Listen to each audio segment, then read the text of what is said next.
Today, we ask ChatGPT 4 the hard e-commerce questions, and we demand answers and clarity. A few things to note before we start firing questions away. Now, in my experience, the more specific and more detailed that you can be with your questions and your prompts, the better and more precise answers you'll get. Also, the prompts are extremely important, obviously, so if you're not getting the answers that you want, try a different prompt or a different approach. The best example of this that I've found currently is to ask ChatGPT to take on a new identity. For example, you can tell it that you're now my fill in the blank and to give you advice on, be specific. Or you can even say you're now an actor, play the role of said actor and give you advice from that perspective of that person. Hopefully these things get you thinking a little bit more about new approaches, but for now, let's just start with some simple ones. What's the best e-commerce business model to start for beginners right now? Let's see what it has to say. There are several e-commerce business models that beginners can consider starting right now. Depending on their interests, skills, and resources, here are some of the most popular options. Drop shipping. Wow, I did not prompt this. This is a business model where you set up an online store and sell products without holding inventory. Instead, you partner with a supplier who ships the products directly to your customers. This eliminates the need to invest in inventory upfront and reduces the risk of unsold stock. You make a profit by marking up the supplier's price. The next, wow, again, print on demand. Looks like ChatGPT's onto something. Similar business model, obviously, to drop shipping, but instead of doing physical products, you customize products like t-shirts, mugs, and phone cases. The next one, all three of these are recent ones that I've talked about on my channel. So we have drop shipping so far, print on demand, and affiliate marketing. Again, just did a video on affiliate marketing on the channel as well. If you want to check it out, I'll link it at the bottom of the description. This is a new one, subscription box. So this is a business model where you create a selection of products in a specific niche and send them to subscribers on a regular basis, e.g. monthly. This model can work well for products. So this obviously is a pretty good business model for a lot of companies, but it's going to require a lot of startup capital to create those subscription boxes. And obviously the last one is the tried and true online course. So if you have an expertise in a particular area, you can simply sell your expertise in the form of an online course and teach it to other people that might not know it. Ultimately, the best e-commerce business model for beginners depends on factors like their skills, interests, and resources. It's important to do your research, validate your idea. Very, very important. Validate your idea before you try to scale it, and then test your assumptions before committing to a particular model. Couldn't agree more. So let's fire away some other good ones. How about, let's ask it, is drop shipping dead? Because I get asked this question multiple times a day. Is drop shipping dead? No, drop shipping is not dead, but it is important to note that it's highly competitive. It's been a popular e-commerce business model for many years, and while there's more competition than ever before, there are still many opportunities for success.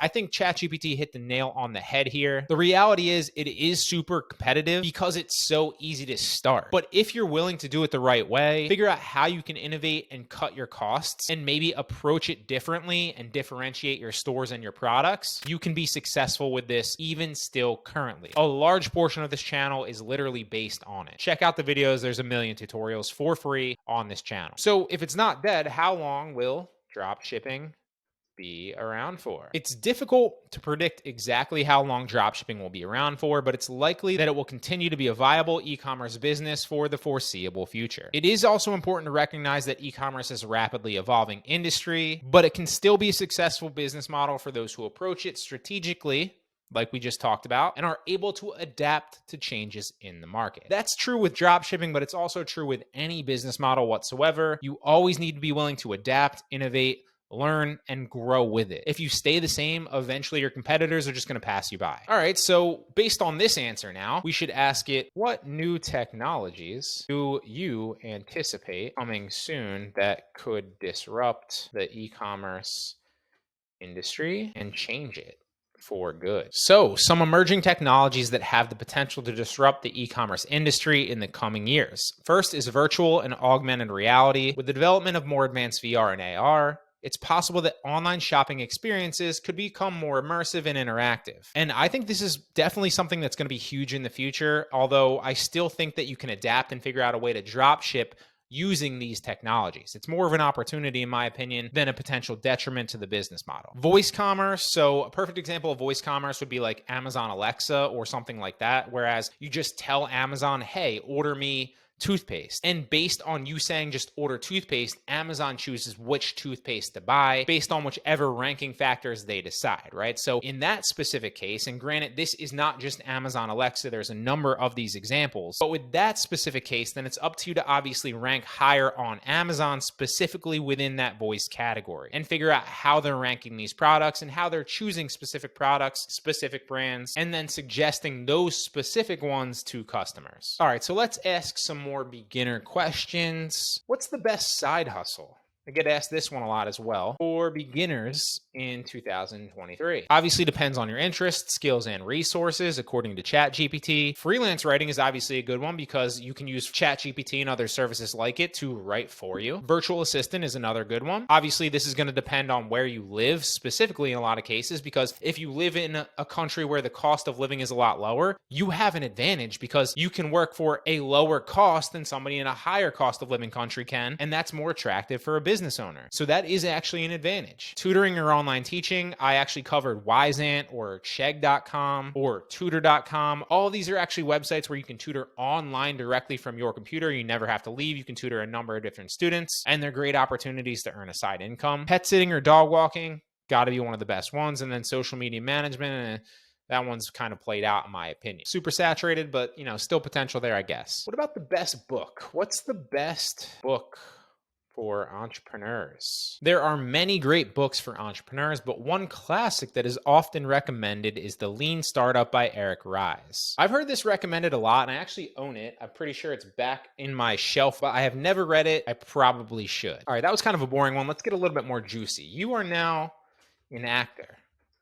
Play the role of a YouTuber that exposes fake gurus that aren't actually successful, but try to teach people how to be successful. Who is the first person you would expose? I really wonder what it's going to say here.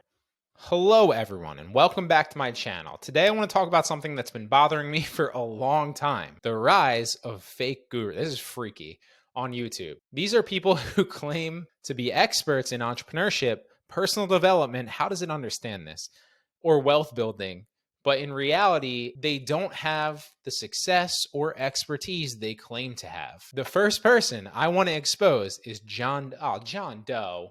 That's lame. That was a dick tease. All right, back to the normal questions then.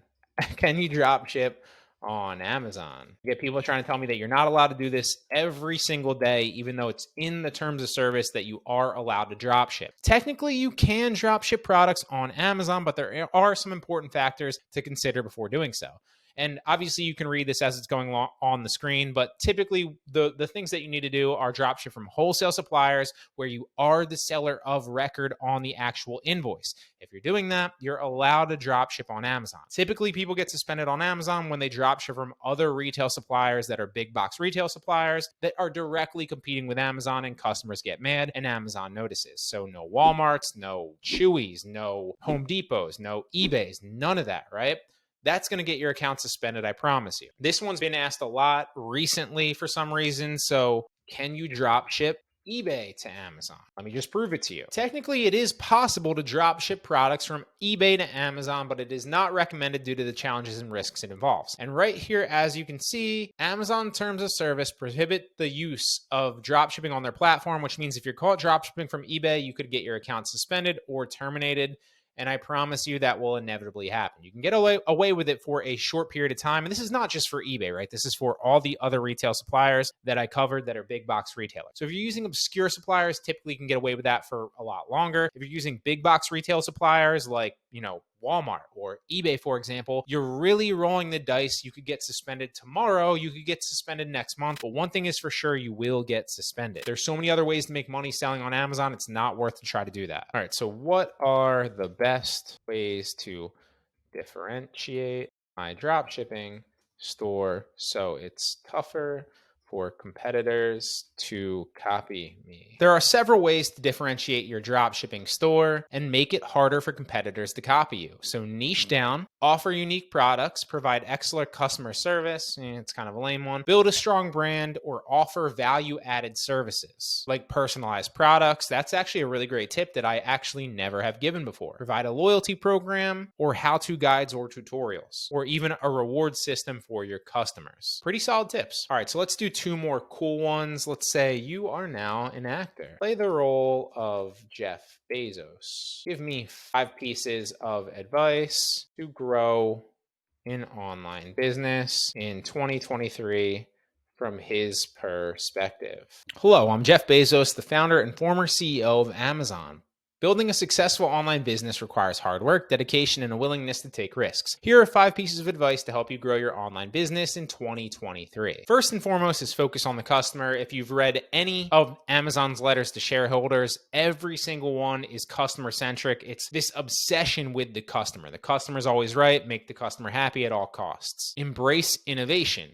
Again, true in drop shipping, true in e-commerce as a whole, true in any business. I like the experiment with new products and services as well, because regardless of if you're just seeing success right now with drop shipping, you got to find balance here, because I'm not saying like ladder jump or have shiny object syndrome, but it is important to test different things. For example, one of the things that I've been seeing success with recently is YouTube automation. But if I had never tried that like 3 months ago, I would have never found that and stumbled upon it. And I never would have actually reaped the rewards of actually knowing that you could be successful doing it. So it is important to test, but you obviously don't want to get caught up testing too many things. And it looks like we've broken ChatGPT here. I might have heard its brain here telling it to be Jeff Bezos, but before it actually broke right here, it said build a strong team, which is a great tip as well. You can obviously regenerate the response here. For the sake of saving time, we're going to ask it one last question. We're going to say, you are now my millionaire business mentor. What should I do to make $10,000 per day? Let's try month. It's definitely a lot more practical.